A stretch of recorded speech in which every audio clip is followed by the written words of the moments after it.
जगन्नाथ दर्शक बंधु मु आपण मानक मोर यूट्यूब चैनल रोसे घर कथा को स्वागत जनाऊँगी। आज मु आपण मानक पई आउ गोटे सहज आ स्वादिया रेसिपी आनी जोटा कि निमकी। चलतु देखिबा एटा पई कौन कौन आवश्यक उपकरण आ यार प्रस्तुति प्रणाली।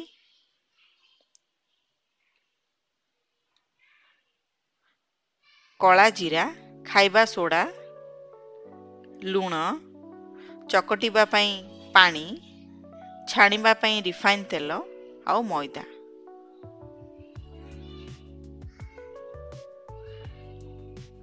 आपण माने जदि खारा निमकी चाहूचंती तो अल्प लंका गुंड आपण माने व्यवहार करि पारंती।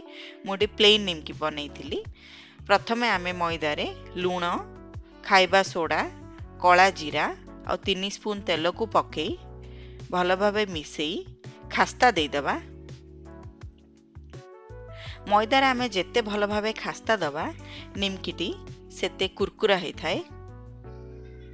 आ देखंतु मु आपण मानकु देखिए देबी कि खास्ता केमिति हमर हेछि कि नै आमे जानि परिबा।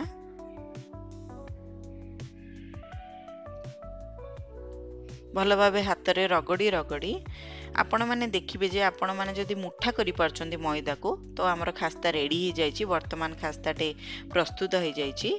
सेइथिरे अल्प अल्प पानी देई मैदाटी भल भावे आमे चकटी दबा।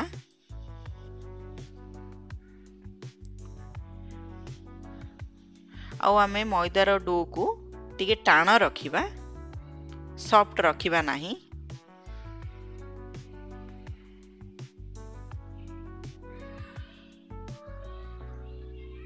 देखंतु वर्तमान डोटे प्रस्तुत हो जाइछि। मु याकू 15 मिनिट घोड़े की छाड़ी दउछि। 15 मिनिट परे आउ अल्प आमे मैदा को चकटी ताकू बेलिबा, निमकी आकार दबा शेप।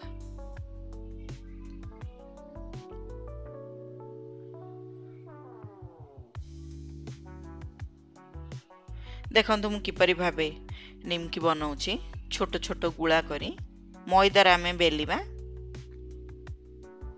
आपण मानकु जेते कि बड़ दरकार ए सेम प्रोसीजर आपण माने फॉलो करंतु निमकी को बेलिबा पई।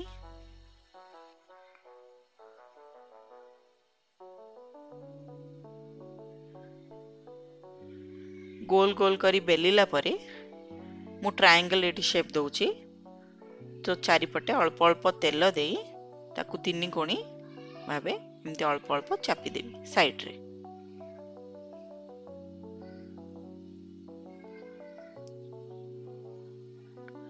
देखंतु एपरि भाबे मु निमकी बेली देइछि। वर्तमान करेईटी बसी करेईटी भल भाबे गरम होला परे आमे तेल पके देबा छाणीबा पई। गैस रो फ्लेम को आमे लो ही रखिबा। तेलटी अल्प उषुम होला परे गैस रो फ्लेम लो रे ही आमे निमकी को पकई दबा।